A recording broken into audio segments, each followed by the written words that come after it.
Perkenalkan, nama saya Deborah Betty Dwiwardani. Saya dari program studi D3 Keperawatan kelas A. Di sini saya akan mempresentasikan tentang pendidikan anti korupsi dan juga kasus korupsi di Indonesia. Pengertian pendidikan anti korupsi. Pendidikan anti korupsi atau PAK adalah sebuah gerakan budaya dalam menumbuhkan nilai anti korupsi sejak dini. Pendidikan anti korupsi merupakan usaha sadar untuk memberi pemahaman dan pencegahan terjadinya perbuatan korupsi yang dilakukan melalui pendidikan formal di sekolah, pendidikan informal pada lingkungan keluarga, pendidikan non-formal di lingkungan masyarakat. Pendidikan anti korupsi tidak berhenti pada pengenalan nilai-nilai anti korupsi saja, akan tetapi berlanjut pada pemahaman nilai, penghayatan nilai, dan pengamalan nilai anti korupsi menjadi kebiasaan hidup sehari-hari. Tujuan pendidikan anti korupsi. Secara umum, tujuan pendidikan anti korupsi yaitu yang pertama, pembentukan pengetahuan dan pemahaman mengenai bentuk korupsi.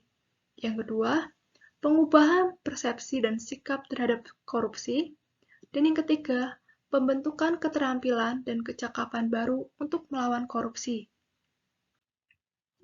Korupsi. Apakah korupsi itu?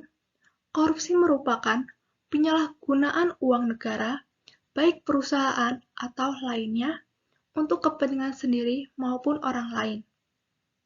Korupsi atau corruption juga berarti perilaku tidak jujur yang dilakukan oleh pemegang kekuasaan seperti manajer atau pejabat pemerintahan. Tindakan korupsi bisa mencakup pemberian atau penerimaan suap, manipulasi pemilihan, pengalihan dana, pencucian uang, hingga menipu investor dalam situs Pusat Edukasi Anti Korupsi atau KPK dituliskan 5 komponen korupsi, yaitu korupsi adalah perilaku, adanya penyalahgunaan wewenang dan kekuasaan, dilakukan untuk mendapatkan keuntungan pribadi atau kelompok, melanggar hukum atau menyimpang dari norma serta moral, dan terjadi atau dilakukan di lembaga pemerintah atau swasta. Latar belakang korupsi Juluari. Juluari merupakan Menteri Sosial. Faktornya yaitu faktor alam, faktor ekonomi, dan faktor politik. Faktor alam mengenai penilaian hakim bahwa dilakukan dalam keadaan darurat bencana non-alam, yaitu wabah COVID-19.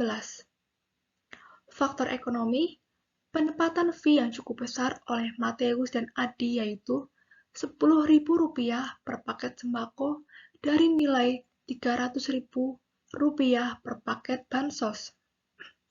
Faktor politik, Juluari memiliki kekuasaan sebagai Menteri Sosial. Pertama, terungkapnya korupsi bansos yang melibatkan Juluari Batubara. Melakukan kegiatan penangkapan ke pejabat Kementerian Sosial pada 4-5 Desember 2020 dengan tersangka yaitu Juluari Batubara.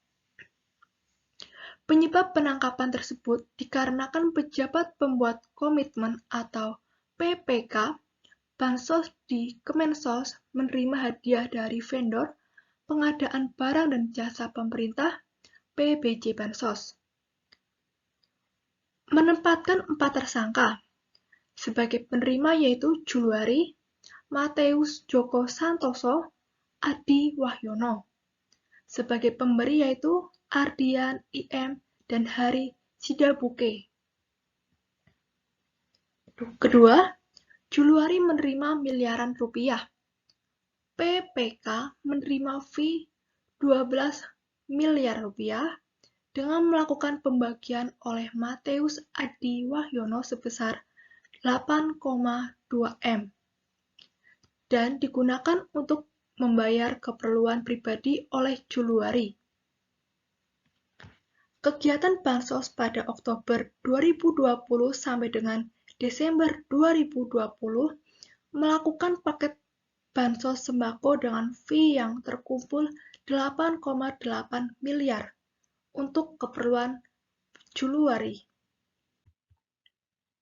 Dan yang ketiga, Juluari minta untuk dibebaskan dari dakwaan korupsi. Penderitaan Juluari dan keluarga muncul, dipermalukan dan dihujat dikarenakan kasus korupsi. Keempat, ICW mendesak agar Juluari dipidana seumur hidup. Menurut penelitian Indonesia Corruption Watch atau ICW, melakukan pendesakan terhadap 4 argumentasi.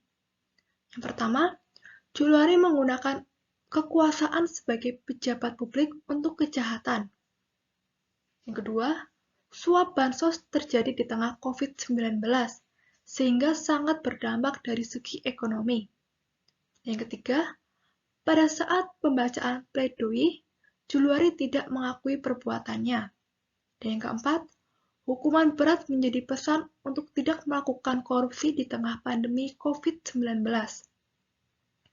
Dan yang kelima, dalam perkara tersebut, Juluari mendapatkan uang suap sebesar 32,482 miliar dengan hukuman penjara selama 12 tahun dan denda 500 juta pada 23 Agustus 2021. Saran dan upaya.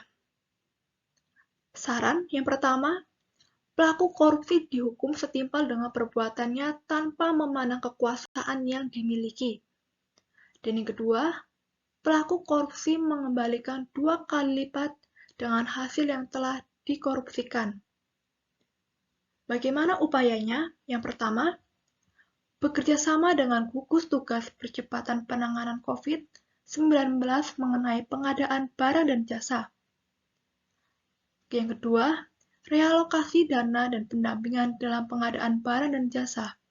Dan yang ketiga, melakukan koordinasi dengan 9 satgas dan instansi lain, seperti BPKP, PKPP, dan APIP, untuk pendampingan pemerintah daerah dalam proses reforming dan realokasi APBD penanganan COVID-19. Berikut referensi yang saya gunakan. Demikian presentasi dari saya, kurang lebihnya saya minta maaf. Terima kasih.